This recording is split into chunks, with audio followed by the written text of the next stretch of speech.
साथियों नमस्कार and welcome to Samadhan the solution. I am doctor Ashok Vijay और आज मैं फिर से आरआरबी ग्रुप डी 2025 के लिए साइंस की बात करूंगा। और साइंस में आज का टॉपिक होगा प्रकाश यानी लाइट। और आप मोस्ट इम्पॉर्टेंट क्वेश्चंस यानी एमसीक्यूज की यह सीरीज़ देख रहे हैं साइंस से संबंधित। और साइंस में फिजिक्स की जो क्लासेस हो रही हैं और ये 6वीं क्लास है अभी तक की। और उम्मीद है आपने आगे की पीछे जो क्लासेस हो चुकी हैं वो देख लिया होगा। टॉपिक की बात करेंगे तो वो सारे टॉपिक जो प्रकाश से संबंधित पूछे जाते हैं, ख़ासतौर से आरआरबी ग्रुप डी की परीक्षा में पूछे गए हैं और जिनके 2025 की इस परीक्षा में पूछे जाने की पूरी संभावना है, उन सारे क्वेश्चंस को इसमें कवर किया गया है। इंद्रधनुष के रंग की बात होगी, कैसे ये बनता है, दृष्टि दोष क्या हैं और इसका निवारण क्या है, परावर्तन, व्यतिकरण, प्रकीर्णन, ये सारी प्रक्रियाएं क्या चीज़ें हैं, मृगमरीचिका क्या है, लेंस के क्या उपयोग होते हैं, ऑप्टिकल फाइबर क्या है, सौर सेल डायोप्टर, सूर्य का प्रकाश से संबंधित क्वेश्चंस, पूर्ण आंतरिक परावर्तन से लगातार क्वेश्चंस आते रहते हैं। तो वो सारे क्वेश्चंस कवर किए गए हैं जो लगातार परीक्षा में पूछे जाते रहे हैं, इसलिए बहुत ही ध्यान से पूरी वीडियो को देखिए। आइए प्रारंभ करते हैं। पहला प्रश्न है, इंद्रधनुष के सीमांत रंग कौन कौन से हैं? सीमांत जो किनारे वाले रंग हैं। What are the marginal colours of the rainbow? अब ये रेनबो है, इसके जो सीमांत कलर कौन है? सीमांत माने एक इस तरफ सीमा का, एक सीमांत माने सीमा का अंत होता है, यानी इधर और इधर वाली सीमा के। तो इधर आप ये कौन सा कलर देख रहे हैं? बैगनी। और ये कौन सा है? लाल है, रेड। बैगनी और लाल यानी नीला पीला, बैगनी पीला, बैगनी और लाल। Option number C is the right answer. बैगनी और लाल जो है, वायलेट एंड रेड जो है, ये क्या है? इंद्रधनुष के सीमांत कलर्स यानी मार्जिनल कलर्स हैं। आइए इससे संबंधित व्याख्याएं देखिए। आप जानते हैं कि हमारे क्लासेस की व्याख्याएं महत्वपूर्ण होती हैं और एक प्रश्न के लिए कई प्रश्नों के उत्तर ये देती हैं। तो बैगनी और लाल तो जो मार्जिनल कलर्स हैं। और ये विबग्योर आपने पढ़ा होगा, आप इसको देखिए, ये याद रखिए। तो विबग्योर यानी बैगनी, इंडिगो, नीला, हरा, पीला, नारंगी और लाल, ये कई मायने में आप यदि आप जानते हैं तो इन बहुत सारे प्रश्नों के उत्तर आप सहज ही दे पाएंगे। तो इसके आधार पर ये आप देखेंगे तो ये बैगनी यानी एक सीमा पर और लाल दूसरी सीमा पर है। इंद्रधनुष बनता कैसे है? ये परावर्तन, पूर्ण आंतरिक परावर्तन तथा अपवर्तन द्वारा वर्ण विक्षेपण होता है और उसी के आधार पर बनता है। तो इस तरह से 3 ये प्रक्रियाओं के कारण इंद्रधनुष का निर्माण होता है। वर्षा के बाद जब कई बार प्रश्न आएगा परावर्तन, पूर्ण आंतरिक परावर्तन और अपवर्तन, और एक और ऑप्शन दिया रहेगा, इनमें से कौन सा जो है की प्रक्रिया, कौन सी प्रक्रिया से इंद्रधनुष का निर्माण नहीं होता? तो आप चौथा बताएंगे, या सभी रहेंगे तो आप उपयुक्त सभी का को जो है सही उत्तर देंगे। वर्षा के बाद जब सूर्य की किरणें वायुमंडल में उपस्थित वर्षा की बूंदों पर पड़ती हैं तो यह दिखाई देता है। बरसात के बाद कुछ वर्षा की बूंदें जो लटकती रहती हैं कणों के माध्यम से, तो उन पर जब ये सूर्य का प्रकाश पड़ेगा तो ये जो है इंद्रधनुष का निर्माण हो जाता है।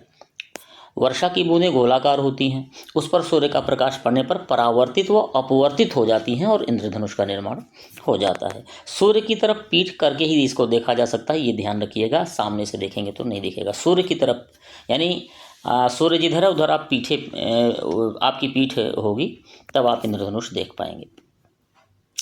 तो आप देख रहे हैं कि इस तरह से महत्वपूर्ण आप एक प्रश्न पढ़ते हैं, उसके एवज में आपको कई उत्तर मिलते हैं। तो इस तरह से लगातार आपको ये सीरीज़ देखने को मिलेगी, आप के काम की चीज़ें रहेंगी। और यदि काम की चीज़ें लग भी रही हों तो आप लाइक कर दीजिएगा और समाधान द सॉल्यूशन को लाइक के साथ सब्सक्राइब भी कर लीजिएगा। नेक्स्ट है, दूसरा प्रश्न है, निकट दृष्टि दोष के इलाज हेतु किस लेंस का प्रयोग किया जाता है? Which lens is use to treat near sightedness?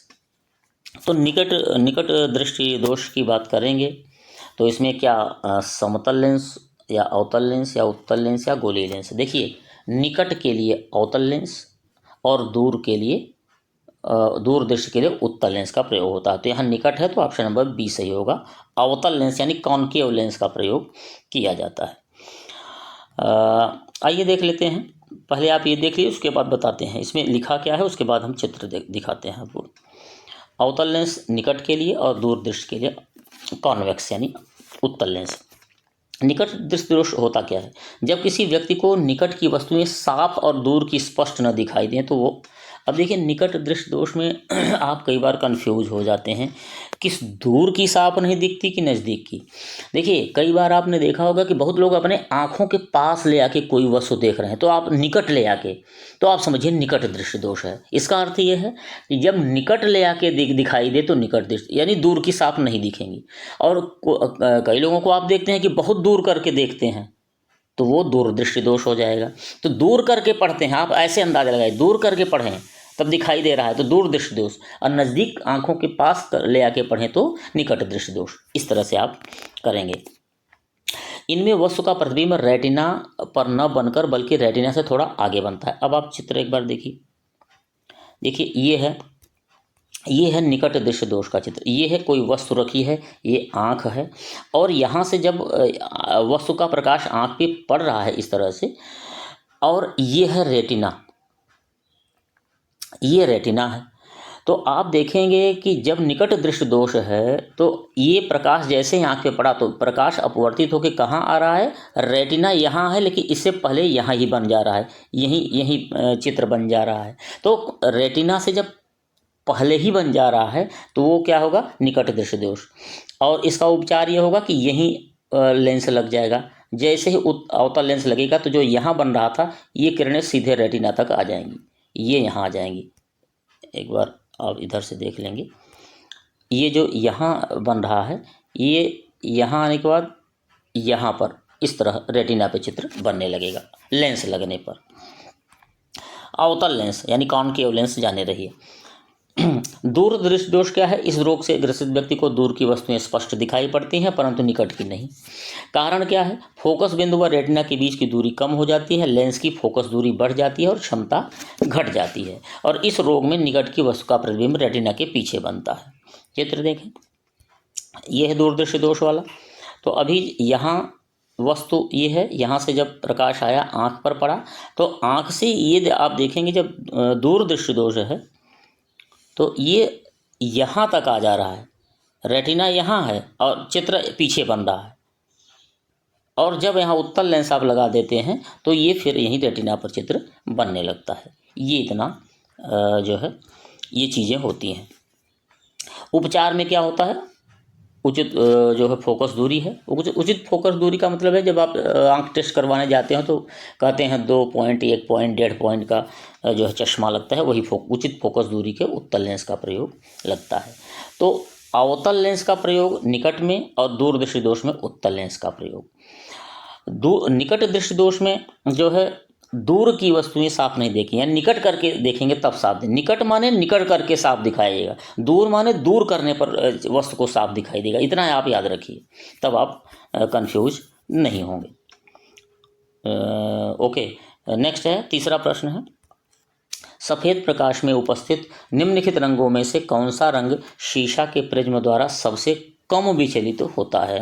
Which of the following colours present in white light is deviated the least by the glass prism. तो ग्लास प्रिज्म में जो इस तरह से कुछ प्रिज्म होता है तो इसमें जो प्रकाश आके कौन सा ज़्यादा डेविएशन नहीं होता है, ये बताना है आपको। कौन सा ज़्यादा किस कलर का डेविएशन ज़्यादा नहीं होता है। तो जैसे ही विचलन की बात आए, डेविएशन की बात आए, तो तुरंत आप लाल को लगाएंगे। ऑप्शन नंबर डी सही, क्योंकि लाल रंग जो है, अभी आप तरंग दैर्घ्य देखेंगे कि ज़्यादा तरंग दैर्घ्य से विचलन कम होता है। तो लाल, अभी आपने उसमें चित्र में भी देखा था, वेब ग्योर में लास्ट में रेड आता है, तो रेड रंग जो है उसका विचलन कम होता है, यानी वो फैलाव उसका कम होता है, सीधे जाता है। तो इस तरह से लाल रंग का विचलन कम होगा, याद रखिएगा। आगे बहुत सारे उदाहरणों में प्रयोग इसका होगा। किसी भी रंग का प्रकाश का प्रकीर्णन या विचलन उसकी तरंग दैर्घ्य पर निर्भर करता है और ये दोनों में उल्टा संबंध है। लाल रंग के प्रकाश की तरंग दैर्घ्य सबसे अधिक और उसका प्रकीर्णन सबसे कम होता है। जो आपने विबग्योर वी और आर तक किया तो लाल रंग यहाँ से तरंग दैर्घ्य सबसे कम होती है और आगे बढ़ती जाती है। अब वी की सबसे कम है, आर की सबसे ज़्यादा। तो आर की यानी रेड की सबसे ज़्यादा तरंग दैर्घ्य है और जिसकी तरंग दैर्घ्य ज़्यादा है उसका प्रकीर्णन कम होता है। ये ध्यान रखिए, उल्टा संबंध है तरंग दैर्घ्य और जिसमें किसमें प्रकीर्णन में। तो आर की रेड की सबसे कम होगी। बैगनी रंग का तरंग दैर्घ्य सबसे कम है तो आप समझेंगे कि प्रकीर्णन सबसे अधिक है, ये याद रखिएगा। बैगनी के अलावा नीले रंग का भी प्रकीर्णन सबसे अधिक होता है, जिससे आकाश क्या होता है, नीला दिखाई देता है। इसीलिए क्योंकि इसका प्रकीर्णन जो है ज़्यादा होता है। इस तरह प्रकाश के रंग की निर्धारक जो है वो क्या है, तरंग दैर्घ्य है। तो ये आप याद रखेंगे। तो नीले रंग का ये भी प्रश्न आता है, नीले रंग का आकाश क्यों दिखाई देगा है, क्योंकि नीले प्रकाश का प्रकीर्णन भाई विबग्योर में ब्लू तीसरे नंबर पे आ रहा है, यानी इसका प्रकीर्णन अधिक होता है। प्रकीर्णन माने फैलाव, तो जब नीला रंग फैल ज़्यादा जाएगा तो वही दिखाई देगा, ये इसलिए आकाश नीला दिखाई देता है। नेक्स्ट है चौथा, लेंस की क्षमता का मात्रक क्या है। The unit of power is a dioptre है। ऑप्शन नंबर ए सही है। तो लेंस की क्षमता डायोप्टर, आपने देखा होगा 0 पावर का चश्मा लगाते हैं, 1.1 पावर का चश्मा लगाते हैं, तो ये 0 पावर या 1.1 पावर है, ये पावर जो है वो डायोप्टर है, यानी 0 बाय डायोप्टर।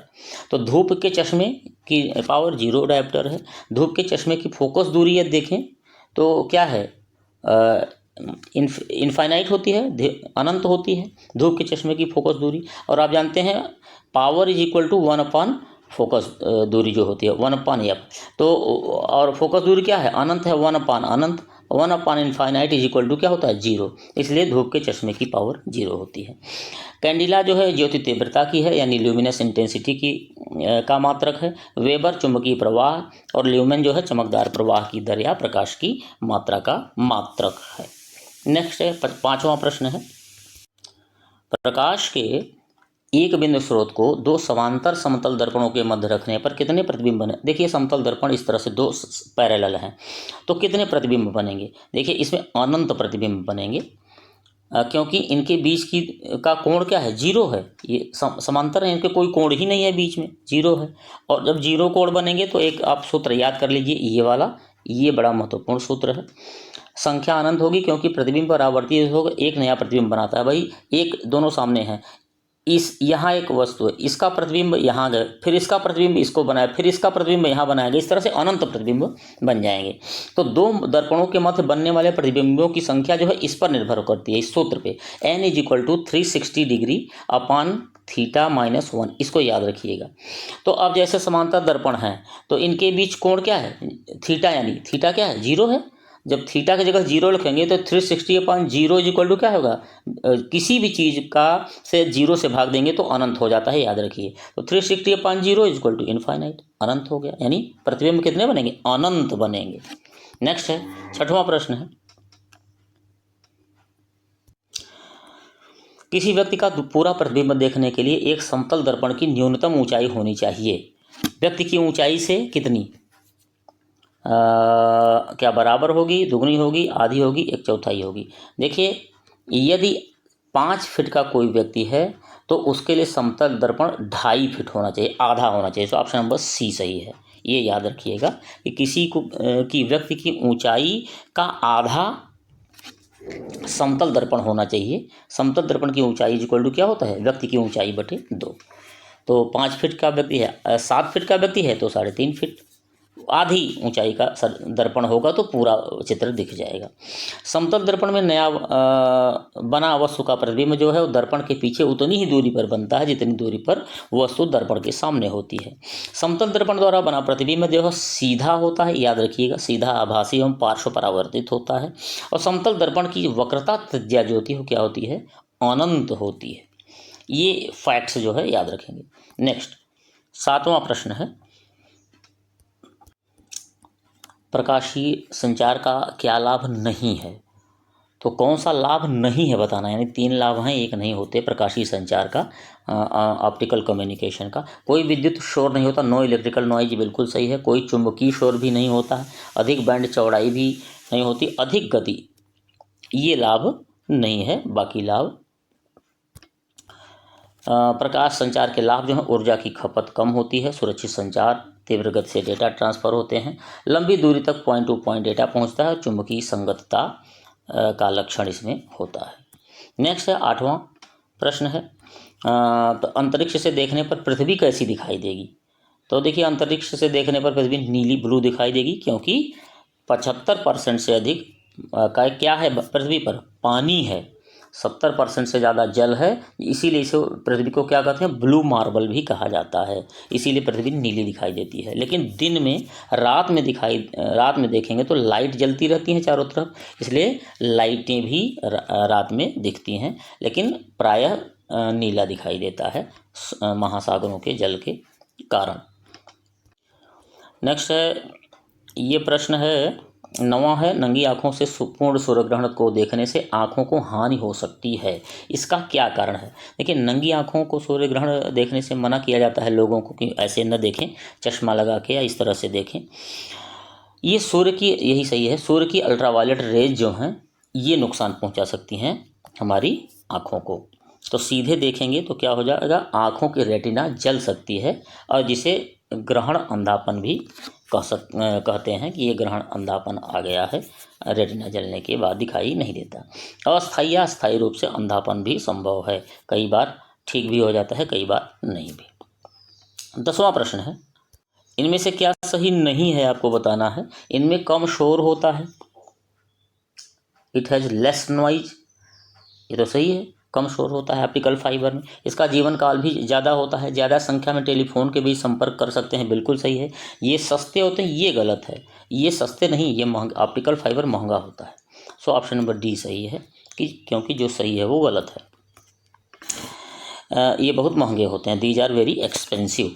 ऑप्टिकल फाइबर जो है पूर्ण आंतरिक परावर्तन के सिद्धांत पर कार्य करता है, याद रखिएगा, प्रश्न आया हुआ है। जीवन काल इनका बहुत अधिक होता है, ये बहुत महंगे होते हैं, तीव्र गति से डेटा ट्रांसफ़र करने में इनका उपयोग होता है, और स्पीड जो है 3 लाख किलोमीटर प्रति सेकेंड होती है, जो प्रकाश की होती है। तो इस तरह से आप देखेंगे जो है 10 प्रश्न हो गया है, 1/3 यात्रा आपकी हो गई है, लाइक कर दीजिएगा।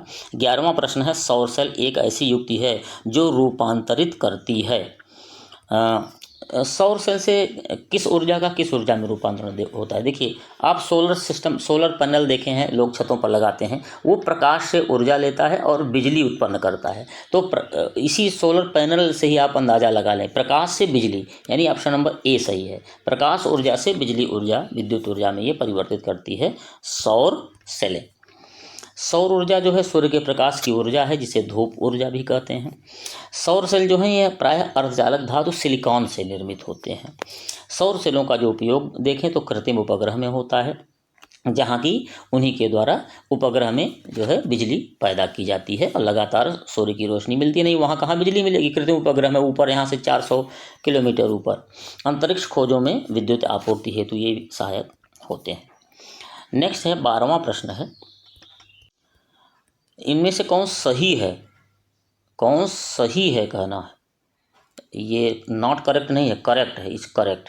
कौन सही है? सोलर कुकर में अवतल दर्पण प्रयुक्त होता है, बिल्कुल सही है, याद रखिएगा, प्रश्न आया है। सोलर कुकर में कौन सा दर्पण प्रयुक्त होगा? अवतल दर्पण। मोटर में विद्युत ऊर्जा का रूपांतरण यांत्रिक में होता है, विद्युत से यांत्रिक, ये भी सही है। लाउड स्पीकर में विद्युत ऊर्जा का रूपांतरण ध्वनि ऊर्जा में होता है, भाई बिजली वहाँ से ध्वनि पैदा हो रही है, ये भी सही है, सी है, इसलिए कुल सही है, option all of the above पूरे सही हैं। सोलर कुकर में अवतल दर्पण होता है, ऐसा इसलिए होता है क्योंकि यह सूर्य के प्रकाश को एक जगह इकट्ठा कर देता है, जिससे वो गर्म होता है और चीज़ें पक जाती हैं। नेक्स्ट है 13वां प्रश्न है, एलईडी की कार्यप्रणाली किस पर आधारित है? एलईडी जो बल्ब होता है ये विद्युत संदीप्ति पर, ऑप्शन नंबर ए ही सही है। तो विद्युत संदीप्ति पर आधारित है एलईडी, और एलईडी का पूरा नाम है जो है लाइट एमिटिंग डायोड, ये भी प्रश्न आता है, इसको याद रखिए। एक सेमीकंडक्टर डिवाइस है जो प्रकाश को बाहर छोड़ता है। मुख्य प्रकाश उत्पादन घटक है विद्युत ऊर्जा को प्रकाश में बदलने वाला, और वह है मैलियम आर्सेनाइड, ये मुख्य प्रकाश उत्पादक घटक है। एलईडी के पितामह जो है वो निक होलोनिक को कहा जाता है। तो ये भी कई बार एसएससी ने प्रश्न पूछा, इसको याद रखिएगा, रेलवे में कई बार प्रश्न पूछा गया है, एलईडी के पितामह। नेक्स्ट है 14वां प्रश्न है, रात्रि दृष्टि वाले कैमरे में निम्न में से किसका उपयोग नहीं किया जाता? तो परावर्तित प्रकाश एम्प्लीफाइड लाइट का किया जाता है, इंफ्रारेड रिसीवर का किया जाता है, वस्तुओं का ऊष्मा विकिरण का भी किया जाता है, वस्तुओं से एक्स किरण विकिरण, ये इसका प्रयोग नहीं किया जाता। सो ऑप्शन नंबर डी सही है, जो है एक्स रेज का उपयोग नहीं किया जाता है रात्रि वाले कैमरे में, जो रात में नाइट विजन वाले कैमरे हैं उनमें। 15वां प्रश्न है, सूर्य का प्रकाश हम तक पहुंचने में कितना समय लेता है? सूर्य का प्रकाश हम तक पहुंचने में 8 मिनट, लगभग 8 मिनट का समय लेता है। लगभग का मतलब है एक्यूरेट देखें तो 8 मिनट 16.6 सेकंड का समय लेता है। और प्रकाश की गति जो है 3 × 10⁸ मीटर पर सेकंड है, ये प्रकाश की गति है पर सेकंड स्क्वायर है। नेक्स्ट है 16वां प्रश्न है, वायुमंडल में प्रकाश के प्रसार का कारण क्या है? प्रकाश वैसे तो चला आ रहा है, लेकिन फैल कैसे जा रहा है, इसका कारण क्या है? इसका कारण होता है धूल के कण। जब प्रकाश आ रहा है तो धूल के कणों में से टकराएगा और टकरा के ऐसे चारों तरफ से फैल जाएगा, और कहीं कम कहीं ज़्यादा, जैसे धूल के कणों की मात्रा है उस तरह से फैल जाएगा। सीधे गति करता प्रकाश धूल के कण अन्य कण जो है उसके बीच में आ जाएंगे, चारों तरफ फैल जाता है, इसे प्रकाश का प्रकीर्णन या प्रसार कहते हैं। तो डस्ट पार्टिकल्स के माध्यम से फैलता है। ये है 17वां प्रश्न। 17 नंबर प्रश्न है, पेट्रोल की बूंदें जब सड़क पर पड़े वर्षा के जल पर गिरती हैं तो उसमें विभिन्न रंग दिखाई देते हैं। कई बार आपने देखा होगा नीला पीला रंग दिखाई देता है। पेट्रोल की बूंद पड़ी है, उस पर बरसात हो गई, या बरसात पे बूंदें पड़ गई, तो ऐसे फैल जाती हैं कई रंगों में। और ये किस वजह से है? ये है इंटरफेरेंस ऑफ लाइट्स, यानी प्रकाश का व्यतिकरण है, इंटरफेरेंस होता है जिसके कारण यह फैलता है। ये क्या है? जब समान आवृत्ति की 2 प्रकाश तरंगें किसी माध्यम में एक ही दिशा में गमन करती हैं तो उनके अध्यारोपण के फलस्वरूप प्रकाश की तीव्रता में परिवर्तन हो जाता है। इसे प्रकाश तरंगों का व्यतिकरण कहते हैं। चारों तरफ ये फैलेंगी और व्यतिकरण हो जाएगा। व्यतिकरण के उदाहरण क्या हैं? ये उदाहरण बहुत बार आते हैं, तो पूछता है कि ये उदाहरण किसके हैं? फलस्वरूप हैं, परावर्तन के, अपवर्तन के, व्यतिकरण के। तो आप बताएंगे, या स्कैटरिंग के, तो आप बताएंगे व्यतिकरण के, यानी इंटरफेरेंस के। पानी पर पड़ी पेट्रोल की बूंदें, साबुन के बुलबुले आपने देखा होगा रंगीन होते हैं, पतली फिल्में जो है रंगीन दिखाई देती हैं। तो इस तरह से ये व्यतिकरण के उदाहरण हैं, याद रखिए। 18वां नंबर प्रश्न है, निम्न में से किसका वेग अधिकतम होता है? मैक्सिमम वेग देखिए प्रकाश का ही होता है। ऑप्शन नंबर ए सही है, इन सारे उसमें प्रकाश का वेग 3 लाख किलोमीटर प्रति सेकंड स्क्वायर है। तो प्रकाश तरंगे जो हैं विद्युत चुम्बकीय तरंगे होती हैं, इसलिए इन्हें संचरण के लिए किसी माध्यम की आवश्यकता नहीं होती, क्योंकि विद्युत चुम्बकीय तरंगों के लिए तरंगे निर्वात में भी, वैक्यूम में भी चल सकती हैं, किसी माध्यम की आवश्यकता नहीं होती इन्हें। 19 नंबर प्रश्न, शरीर के अंदर के अंगों को देखने के लिए डॉक्टर एक एंडोस्कोपी का उपयोग करता है। यह किस सिद्धांत पर कार्य करती है? देखिए एंडोस्कोपी लोग करवाते हैं, पूरा एक कैमरा की तरह कोई चीज़ होती है, वो अंदर पूरा चली जाती है नसों के माध्यम से। तो ये प्रकाश का परावर्तन, अपवर्तन, विक्षेपण, पूर्ण आंतरिक परावर्तन, ऑप्शन नंबर डी सही है। प्रकाश का पूर्ण आंतरिक परावर्तन के माध्यम से ये कार्य करता है, ये एंडोस्कोपी। 20वां नंबर प्रश्न है, जल के अंदर वायु का बुलबुला व्यवहार करता है। ये प्रश्न बहुत बार आया है, याद रखिए। अवतल लेंस यानी अपसारी लेंस यानी कॉनकेव लेंस, ये जो जल के अंदर वाला बुलबुला, ये कॉनकेव लेंस यानी अवतल लेंस, अपसारी लेंस की तरह काम करता है। और ये क्या है? लेंस पर गिरने वाली प्रकाश किरणें लेंस के दोनों पृष्ठों से अपवर्तित होकर मुख्य अक्ष के बाहर की ओर मुड़ जाती हैं तथा फैलती हुई प्रतीत होती हैं, इसलिए इसे अपसारी कहते हैं। अवतल लेंस यानी लेंस पे मुड़ के फैलती हुई प्रतीत होंगी। उत्तल लेंस इसके विपरीत व्यवहार करता है, इसे अभिसारी लेंस कहते हैं या सिकुड़ती हुई प्रतीत होंगी, ये उत्तल लेंस है। नेक्स्ट है, एक कटा हुआ हीरा जगमगाहट के साथ चमकता है, इसका क्या कारण है? तो देखिए, हीरे की जगमगाहट ये भी पूर्ण आंतरिक परावर्तन, टोटल इंटरनल रिफ्लेक्शन की वजह से है। तो पूर्ण आंतरिक परावर्तन की वजह से भी हीरा चमकता है।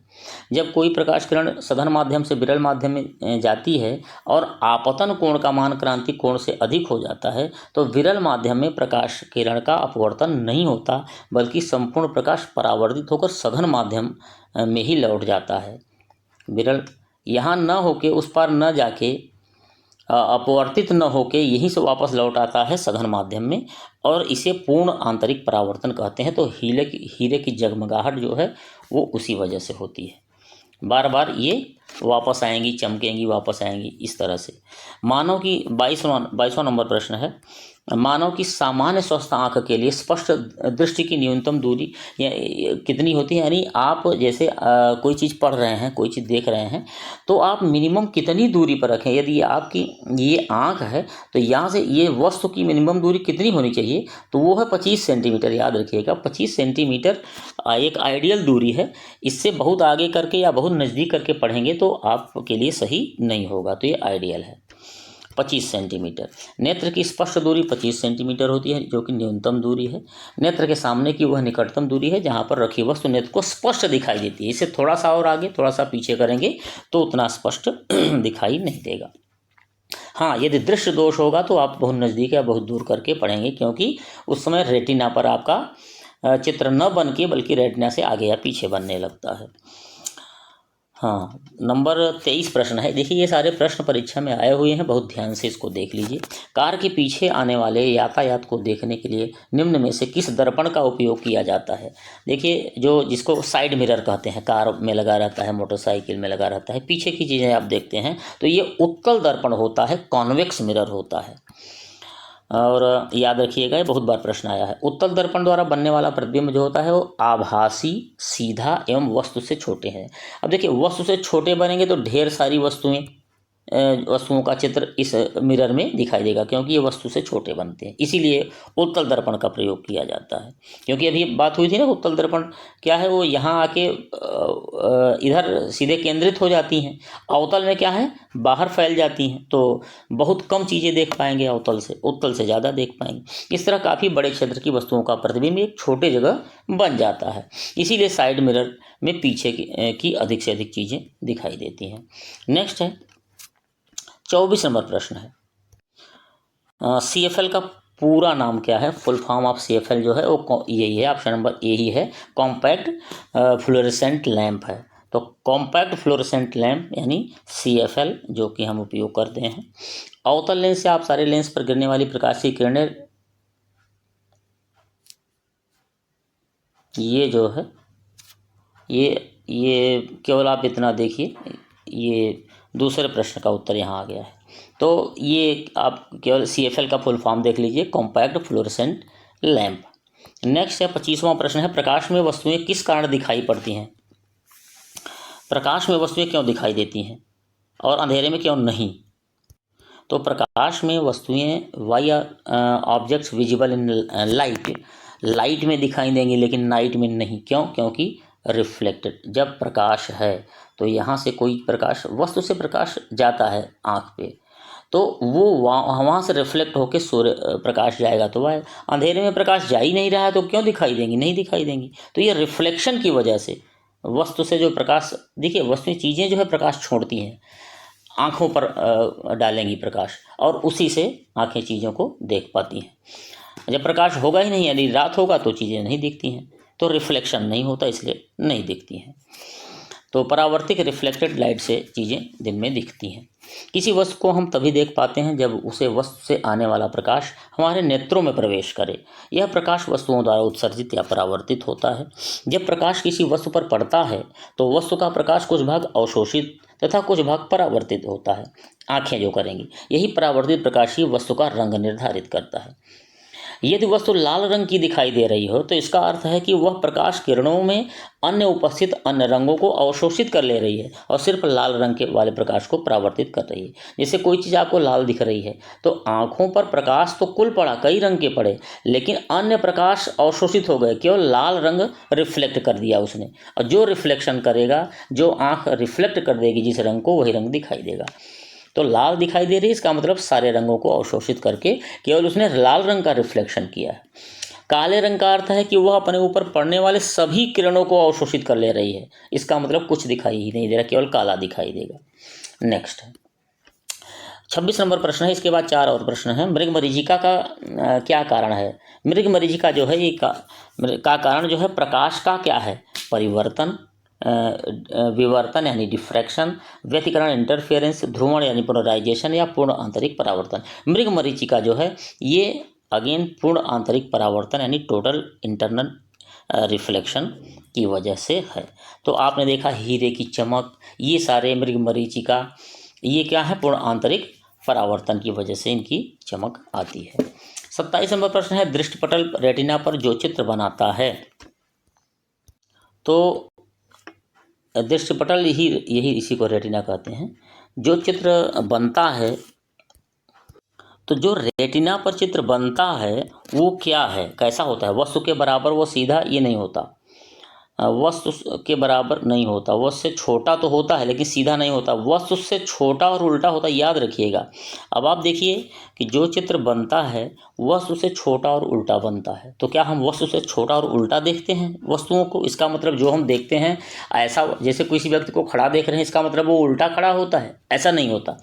रेटिना पर वस्तु का छोटा और उल्टा हो तो प्रतिबिंब और वास्तविक बनता है, लेकिन मस्तिष्क जो है, हमारा जो माइंड जो है, वो जैसा वो होता है वैसा हमें ज्ञान देता है। ये माइंड की कलाकारी है कि हमको सही चीज़ें दिखाता है, और वास्तव में नेत्रों में हमारे किसी चीज़ का उल्टा प्रतिबिंब और छोटा बनता है। मनुष्य की आंख में प्रकाश तरंगें स्नायु उद्योगों में परिवर्तित होती हैं और ये रेटिना पर होती हैं, और इसीलिए रेटिना पर सारा फोकस जो है इसी पर होता है। रेटिना के माध्यम से ही सारी चीज़ें हम देख पाते हैं। तो स्नायु उद्वेग जो हैं, या स्नायु उद्योग क्या है? ये जो है नर्वस सिस्टम से संबंधित ये जो चीज़ें हैं। 28 नंबर प्रश्न है। इसके बाद 2 और प्रश्न बचेंगे। मानव आँख दृश्य प्रकाश की किस तरंग दैर्ध्य हेतु सर्वाधिक सुग्राही है? तो मानव जो है वो किस वेवलेंथ पर जो है सबसे ज़्यादा सेंसिटिव होती है?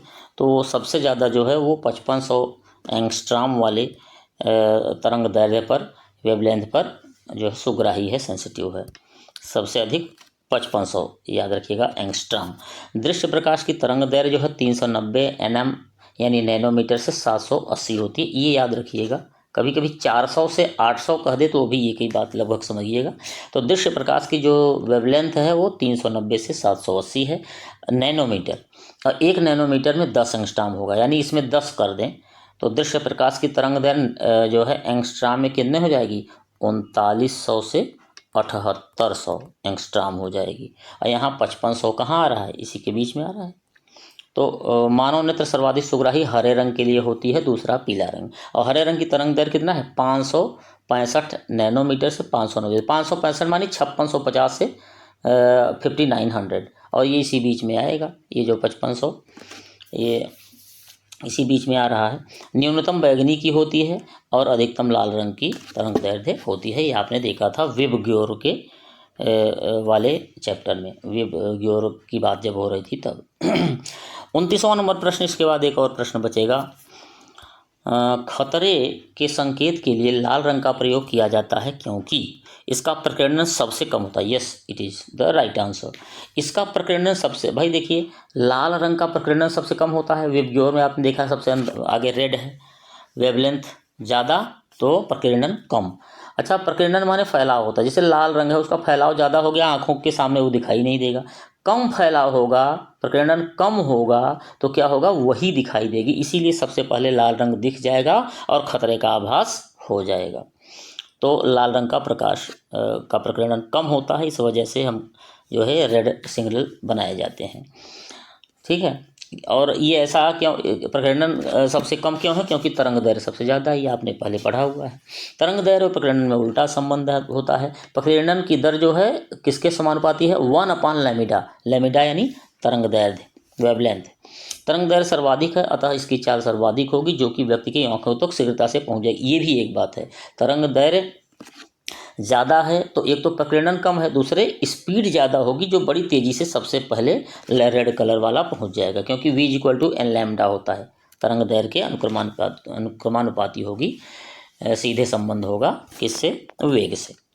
लास्ट क्वेश्चन है, 30वां प्रश्न है, क्षितिज के पास सूर्य व चंद्रमा के दीर्घ वृत्ताकार दिखाई देने का क्या कारण है? आप देखेंगे तो बहुत बड़ा वृत्त दिखाई देता है, ऊपर आते छोटा हो जाता है। क्षितिज के जब नीचे सूर्य रहेंगे तो बड़ा दिखाई देगा, या चंद्रमा बड़ा दिखाई देगा।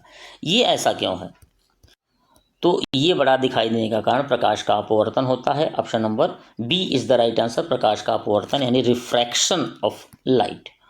अपवर्तन के अन्य उदाहरणों की बात करेंगे तो वास्तविक सूर्योदय के कुछ मिनट पूर्व ही सूर्य का दिखाई देने लगता है, इसी वजह से। तारों का टिमटिमाना अपवर्तन के कारण है। जल में के अंदर डूबी हुई सीधी, अब वस्तु सीधी है लेकिन जल में देखेंगे तो यहाँ तक जल है तो यहाँ से टेढ़ी दिखाई देने लगती है, ये ऐसे मुड़ी हुई हल्का दिखाई देगी। पानी से भरे किसी बर्तन की तली में पड़ा हुआ सिक्का ऊपर उठाई देगा, ऐसे बाल्टी है उसमें यदि सिक्का पड़ा है तो ये इधर दिखाई देगा, ऊपर उठा हुआ। ये सब अपवर्तन के उदाहरण हैं। तो साथियों, आपने देखा कि ये 30 प्रश्न हैं, लेकिन आप ध्यान से देखेंगे तो 250 से 300 प्रश्न जो है इसमें आपको मिल जाएंगे। इसलिए बहुत ही ध्यान से हमारी इस पूरी क्लासेस को आप देखिए लगातार। यदि ना देखे हों तो पहले जाके प्लेलिस्ट में सारे जो है क्लासेस हैं उनको देख सकते हैं। और मेरा पूरा प्रयास रहेगा कि आपकी परीक्षा से पूर्व ये पूरा साइंस के, जिसमें बायोलॉजी और केमिस्ट्री, फिजिक्स तीनों कवर होंगे, और उसके साथ साथ जीके के भी क्वेश्चंस कवर होंगे, वो भी श्रृंखला शुरू होने वाली है।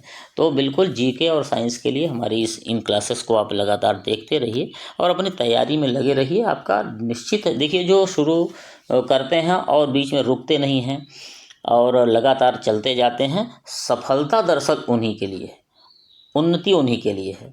तो इसलिए एकदम लगे रहिए, आपका निश्चित रूप से अच्छा होगा, इसमें कोई दो मत नहीं है। परीक्षा पास करने में आप ही सफल होंगे, क्योंकि आप लगातार लगे रहेंगे। समाधान द सॉल्यूशन को लाइक, शेयर और सब्सक्राइब भी करिए, और अपने काम पर ध्यान दीजिए, पढ़ाई पर ध्यान दीजिए, लड़ाई पर ध्यान दीजिए। बहुत बहुत धन्यवाद। जय हिंद, वंदे मातरम।